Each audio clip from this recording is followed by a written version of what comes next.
Hi, this is Carlos Cousins, and the following Heart of Algebra problem is a bit of a word problem. What they do here is they ask you for the distance covered given a rate and a number of times a specific portion of that rate has occurred. So what do I mean by that? We know that Jim drove X miles per hour.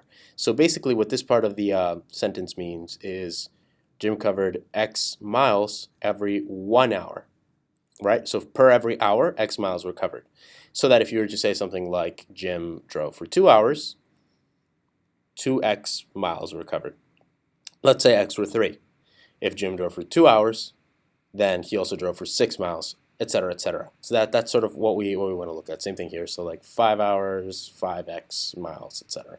So we're told that the hours that he covered are equivalent to the expression or to the variable y, or constant in this case. So if he drove y hours, just as you had to multiply 2 by x to figure out how many miles went by when you drove 2 hours, or 5 by x to figure out how many miles went by when you drove for 5 hours, if you want to know how far he drove in y hours, you're just going to multiply y times x, and that's going to give you the number of miles covered. So the answer here is answer choice C, x times y. I hope that helped with this problem. Happy prepping.